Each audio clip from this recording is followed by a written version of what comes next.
I bet getting more sleep might not be on the top of your New Year's resolutions list. When you think of what people want to achieve when they make a resolution come January 1st, or actually 2nd, because you may be nursing a hangover on January 1st, you might say, I want to have less sugar.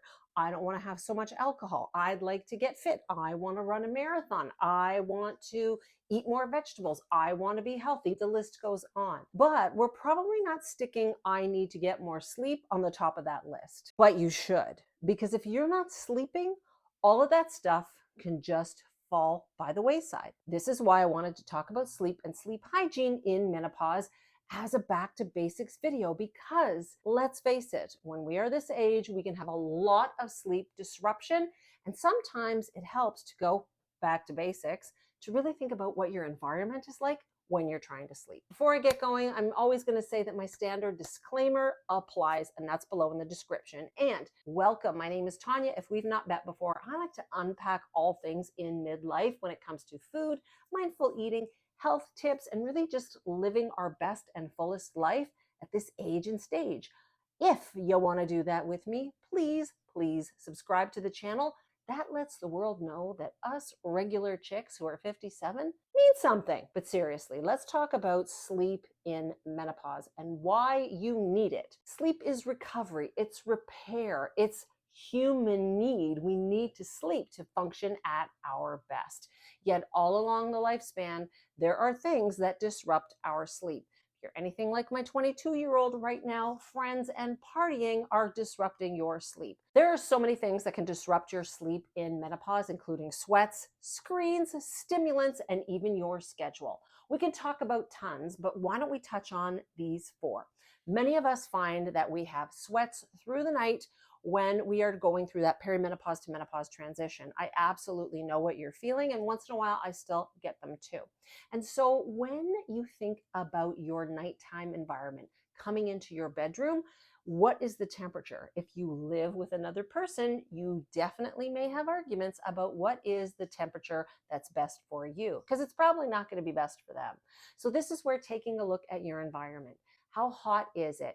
Are you maybe having a nice warm bath before you get into bed? Does that keep you hot?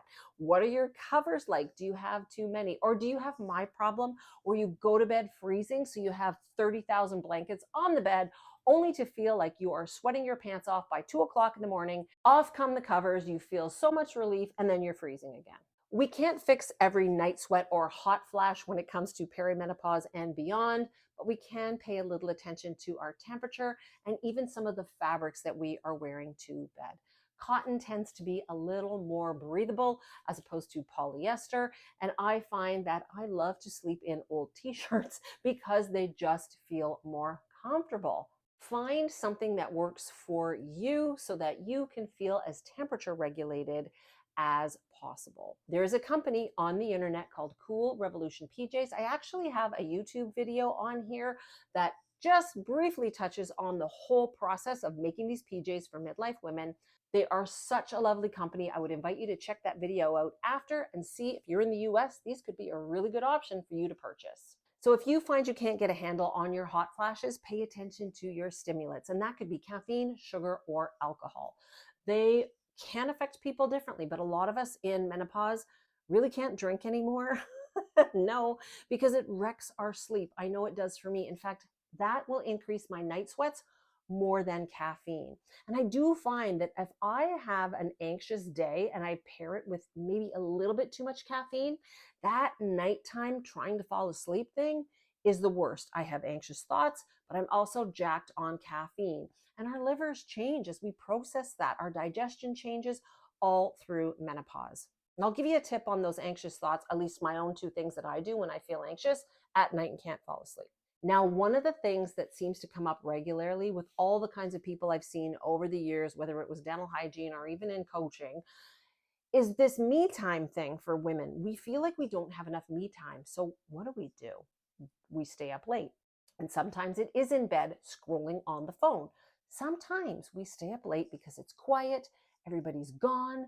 We might get that TV or whatever handheld device we're watching Netflix on, and we can catch up on all the things. Yellowstone, Mayfair Witches, whatever it is that you're watching right now. And probably if you're watching this video and listening to me, you're probably thinking that I'm really behind And you would be right. Just like I talked about routines in the very first Back to Basics video here, having a sleep routine can help you sleep better. Getting up in the morning at the same time and going to bed at the same time. Yeah, I know it sounds boring, right? It sounds like stuff our mothers did.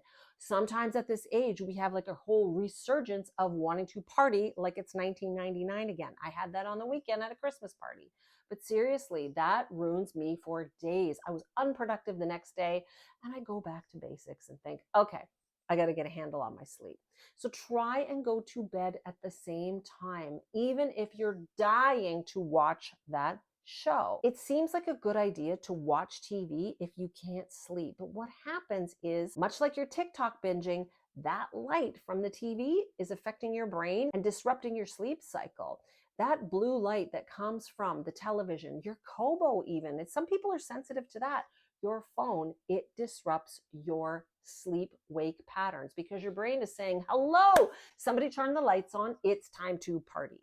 Now, if you find you have some racing thoughts at night, instead of turning on your screens, can you do a brain dump? Can you keep a pen and a pad of paper and a little light, maybe like a little book light, and write down all of your thoughts that are in your head? There's something about bringing things that are here and putting them down on here on paper that makes you feel a little more relieved that you are not carrying this all around and stewing about it. Once you get it out, you can feel a little more relieved with that brain dump, and you might find that you feel more relaxed and ready to go back to sleep. Now, this is one thing that has helped me that might not help everybody, but I found when I was in my 40s and really stewing about something or worrying about something, I would pick up a book. I kept a book by my bed and I would read a couple of chapters. And that, while it kept me up, it actually interrupted my thought pattern so that when I say I even read one chapter, when I put the book down, I had less of this ruminating, worry, repeating the same thing over in my head, especially if I was angry about something.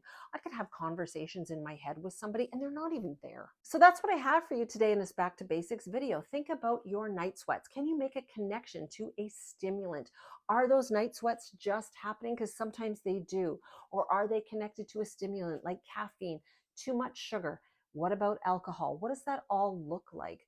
And do you have too many screens in your life? Are you able to cut the screens out before bed and maybe schedule your Netflix for a Saturday afternoon when you're probably feeling like you should be cleaning the bathroom? But you know what? I think we have to just say no sometimes and make time for ourselves and the schedule. If you feel like, especially after the holiday season, that your sleep schedule has gone completely wonky, just think about if you had kids. Not everybody has had kids, but what did we do when we wanted to move the sleep schedule around for our kids? We bumped it up 15 minutes or put it forward 15 minutes until we slowly got them to sleep when we wanted them to. That actually never worked for me, for my kid, but it does work for me as an adult trying to go to bed. Don't forget to pay attention to the temperature of your room, the types of clothing that you want to wear to bed. Check out the Cool Revolution video here. You can certainly look them up on the internet because their PJs are made to fit regular people and not models. Now that's a cool revolution. And even though that nightly wine might make you feel like your head just hits the pillow in peaceful slumber, perhaps if you're like me, where you wake up at 2 a.m. and your heart is racing and you're sweating like mad, that's a clue that the alcohol and the sleep just doesn't mix, unfortunately. I hope to see you in either the next Back to Basics video or the videos that I have upcoming on this channel as I unpack my own menopause and see if all of this resonates with you. Bye for now.